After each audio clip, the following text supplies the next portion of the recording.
इसलिए एक बार फिर से शलमणि जी आपके ही पास आते हुए कांग्रेस और समाजवादी पार्टी या बाकी विपक्षी दल क्या कह रहे हैं उसको छोड़ दीजिए। आप खुद आपके ही जो सहयोगी हैं, आप सुन रहे थे केसी त्यागी साहब को, वरुण गांधी, मैं आ रही हूं आपके पास रागिनी जी, एक बार शलमणि त्रिपाठी जी की बात हो जाए। खुद आपके ही वरुण गांधी जो कि सांसद है, उनकी ओर से कहा जा रहा है कि आत्मा को विचलित कर देने वाला ये वीडियो है और अब तक किसी की भी गिरफ्तारी इस पूरे मामले में नहीं हुई है। क्या कर रही है आपकी पुलिस और प्रशासन वहां पर? पुलिस अपना काम कर रही है, प्रशासन अपना काम कर रहा है और इसमें किसी को बहुत ज्यादा सशंकित होने की आवश्यकता नहीं है, क्योंकि निश्चित तौर पर मुख्यमंत्री जी ने कहा है और पूर्व में भी आपने देखा है, हम कोई किसी के साथ पक्षपात नहीं करने जा रहे हैं। बहुत स्पष्ट शब्दों में मैं दोबारा ये कह रहा हूं ये बात कि जो भी दोषी होगा उसको सजा भुगतनी पड़ेगी।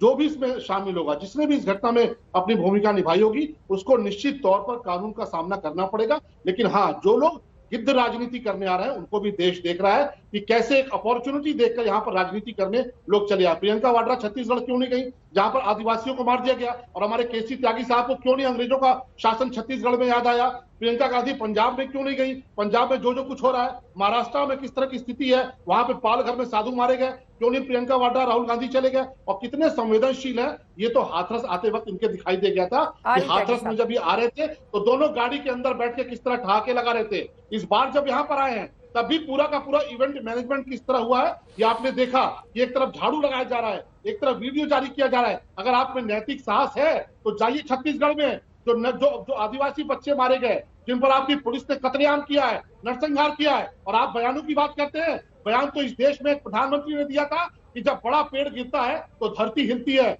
उस बयान के लिए माफी मांगिए, उस बयान पे आपको अरे अभी तो वर्तमान में रहेगा जो वीडियो सामने आया। शलमणि त्रिपाठी जी ठीक है, लेकिन कैसे त्यागी साहब को लेकर भी आपने सवाल पूछे। रागिनी, मैं फौरन आपके पास आऊंगी। त्यागी साहब वो कह रहे हैं कि छत्तीसगढ़ की, राजस्थान की, पंजाब की घटनाओं को देखने के बाद त्यागी साहब के मन में ब्रिटिश काल की याद क्यों नहीं आती? मैं फौरन इसके बाद तुरंत रागिनी आपके पास आऊंगी। त्यागी साहब, यूपी को देखकर ही आपको क्यों याद आती है ब्रिटिश काल की?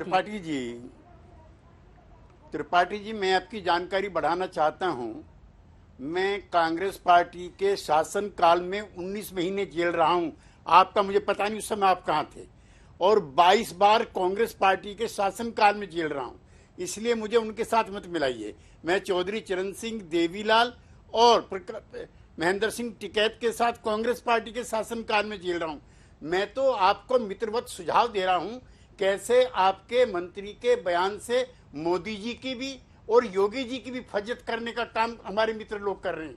अगर उन्होंने इस तरह के बयान ना दिए होते, मैं भी 50 साल से पॉलिटिक्स में हूं, मैं राज्यसभा में रह चुका हूं, लोकसभा में रह चुका हूं।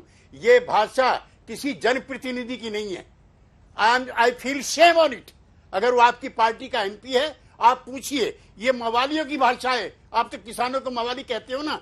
ये मोदी जी की भाषा नहीं है, ये योगी जी की भाषा नहीं है, और ये अटल बिहारी वाजपेयी मेरे नेता की भाषा तो बिल्कुल भी नहीं है। आप उससे जवाब मांगिए। मैं कांग्रेस पार्टी का पक्ष नहीं ले रहा हूं। चुनाव का वक्त है, वो तो आएंगे, लेकिन आप उनको ऐसा मौका क्यों प्रदान कर रहे हो? किसान आंदोलन चल रहा है, आपकी असहमति हो सकती है, लेकिन किसान जुल्म में है, जाति में है, शोषण में है। 27 रुपए रोज उसको मिलता है, 27 रुपए रोज, और एक फोर्थ क्लास एम्प्लॉय को उससे ज्यादा मिलता है। इसीलिए किसानों की जो दुर्दशा है, जो उनकी परिस्थितियां हैं, जो उनकी हालत खराब है, उस पर अगर कोई बोलता है तो आपको बुरा नहीं लगना चाहिए। मैं तो आपको भी मित्रवत कहा मैंने, और मैं फिर कहना चाहता हूं, उसने योगी जी के लिए भी, मोदी जी के लिए भी, और चुनाव के वक्त बीजेपी के लिए भी परेशानियां पैदा की।